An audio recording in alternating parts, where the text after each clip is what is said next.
Aristotle, जिसे राजनीति विज्ञान, जीव विज्ञान, तर्कशास्त्र का जन्मदाता माना जाता है, आज उसी महान थिंकर, महान विचारक अरस्तू के बारे में आज हम लोग पढ़ेंगे। तो सबसे पहले अरस्तू का जीवन।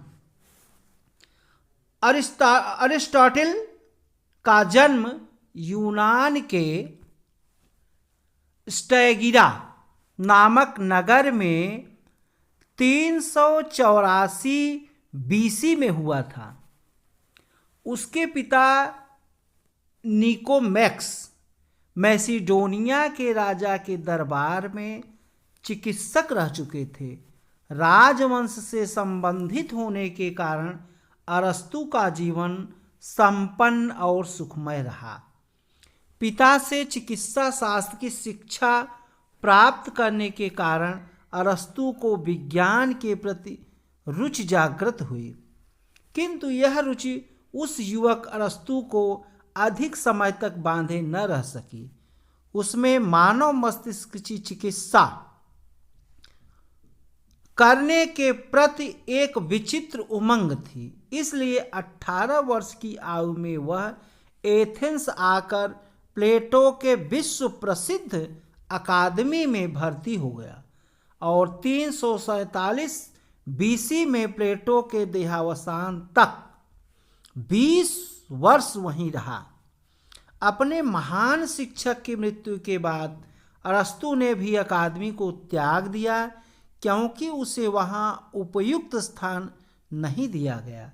अकादमी में अरस्तू के स्थान पर प्लेटो के एक निकट संबंधी को आचार्य बनाया गया, जिसे अरस्तू सहन नहीं कर सका। एथेंस छोड़ देने के बाद अगले 12 वर्षों में अरस्तू ने विभिन्न कार्य किए। 346 बीसी में वह मकदूनिया के राजकुमार सिकंदर का शिक्षक बना। वह सिकंदर के परामर्शदाता और चिकित्सक के रूप में भी कार्य करता रहा।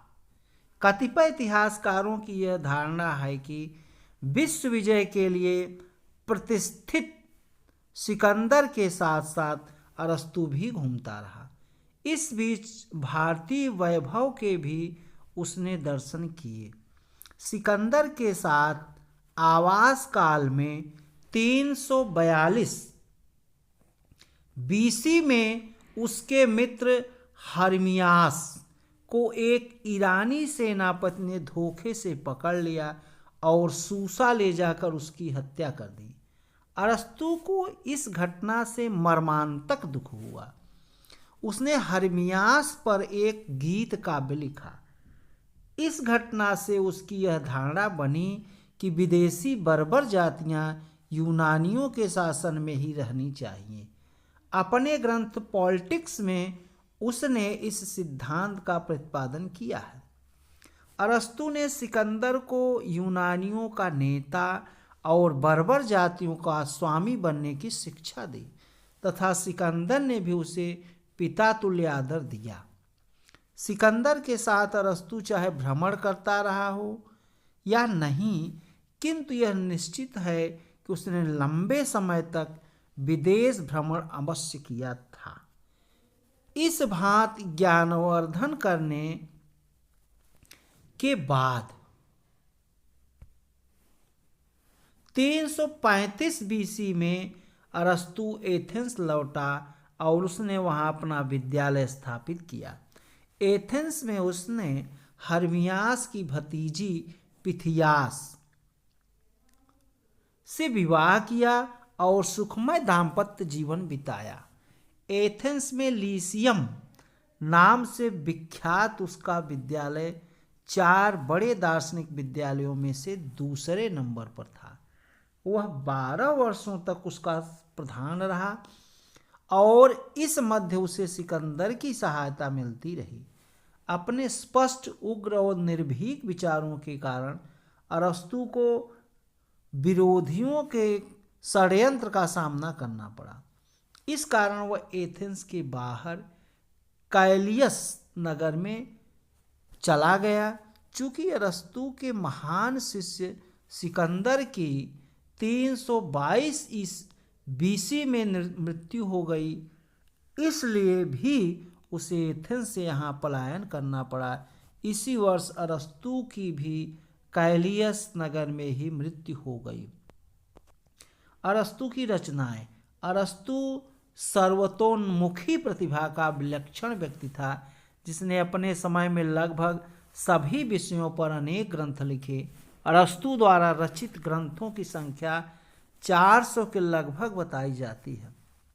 ऑक्सफोर्ड विश्वविद्यालय से यह समूचा ग्रंथ संग्रह 1500 पृष्ठों के 12 खंडों में प्रकाशित हुआ है।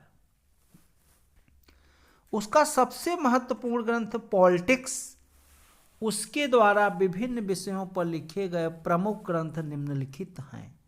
राजनीति पर पॉलिटिक्स द कॉन्स्टिट्यूशन, साहित्य में education of soul,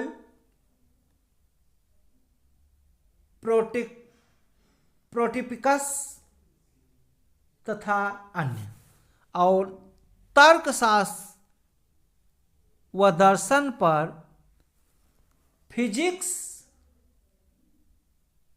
D Anima द पेरियर, मेटाफिजिक्स आदि ग्रंथ उसने लिखा। भौतिक पर मेटाफिजियोलॉजी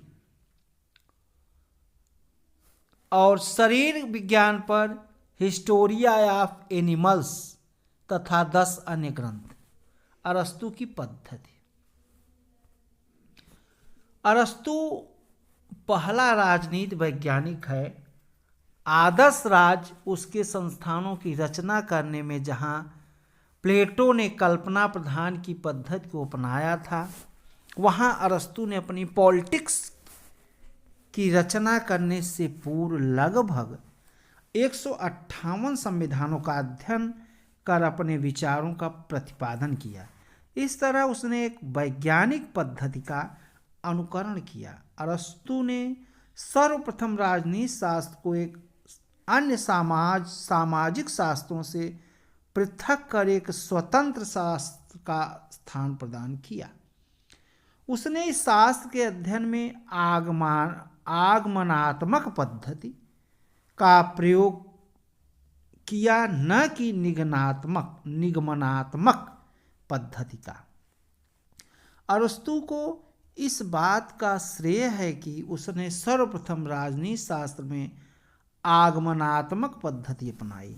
इसके साथ साथ उसने विश्लेषणात्मक पद्धति का भी प्रयोग किया। अरस्तु की विचार पद्धति का दूसरा मुख्य गुण संश्लिष्टता है। अरस्तु प्लेटो के समान आदर्शवादी या कल्पनाशील न होकर परीक्षणशील था। उसने पहले कुछ तत्वों का अध्ययन किया और फिर उन्हीं तथ्यों से निष्कर्ष निकाला। इतिहास और घटनाओं का विश्लेषण एवं विवेचन करने के बाद उसने किसी निष्कर्ष पर पहुंचने का प्रयत्न किया। अरस्तु की ख्याति का मुख्य आधार यह है कि उसने राजनीतिक घटनाक्रम के अध्ययन में तुलनात्मक पद्धति को अपनाया और भूतकाल के संचित अनुभव एवं बुद्धिमत्ता का सम्मान करते हुए अपने विश्लेषण प्रस्तुत किए। अरस्तु ने प्लेटो की संवाद शैली को नहीं अपनाया। जहाँ तक अरस्तु की कृतियों की भाषा एवं शैली का प्रश्न है, उसने न तो कविता सा माधुर्य है और न अलंकारों की छटा है। उसकी शैली निश्चित है जो यथार्थता और व्यावहारिकता पर बल देती है, किंतु अस्पष्टता और दुरूहता के भार से दबी हुई प्रतीत होती है। पॉलिटिक्स एक अपूर्ण कृति। अरस्तु की पॉलिटिक्स राजनीति शास्त्र पर लिखा गया एक बहुमूल्य ग्रंथ है, जिसमें पहली बार राजनीति को एक वैज्ञानिक स्वरूप दिया गया। उसने तत्कालीन समाज व्यवस्था तथा राजनीतिक स्थिति का विशद अध्ययन करने के बाद अपने विचार निश्चित किए थे और इस ग्रंथ में उन्हें वैज्ञानिक ढंग से प्रस्तुत किया है। किंतु यह दुर्भाग्य की बात है, इस महान ग्रंथ के विषय में आज अनेक विरोधी मान्यताएं और विचार विद्यमान हैं। न इनका काल निर्धारित हो पाया है और न ही इसका स्वरूप। जो पॉलिटिक्स आज हमें उपलब्ध है वह एक अपूर्ण कृति लगती है। कुछ लोगों का संदेह है कि इसको वर्तमान रूप स्वयं अरस्तु ने नहीं दिया, बल्कि उसके कई संपादकों ने उसकी पांडुलिपियों के आधार पर संपादित किया है। पॉलिटिक्स एक एकीकृत, सुगठित एवं क्रमवार रचना मालूम नहीं पड़ती। इस ग्रंथ की पुस्तक 7 में अरस्तु ने आदर्श राज की रचना प्रस्तुत की है। यह पुस्तक 3 के अंत से प्रारंभ होती मालूम पड़ती है। पुस्तकें 4, 5 और 6 आदर्श राज्य का नहीं प्रत्युत वास्तविक राज्यों का वर्णन करती हैं। ये अपने में वर्ग का निर्माण करती हैं। इसलिए 7वीं और 8वीं पुस्तकों को पुस्तक 3 के अंत में और 4थी, 5वीं तथा 6ठी पुस्तकों को उनके बाद के क्रम में रखा जाना चाहिए। तीसरी पुस्तक के अंत में राजतंत्र का और 4थी पुस्तक में लोकतंत्र तथा धनिक तंत्र का वर्णन किया गया है। जहाँ तक पुस्तक के पढ़ने का संबंध है, चाहे कोई भी क्रम क्यों न रखा जाए, काफ़ी कठिनाइयाँ उपस्थित होती हैं।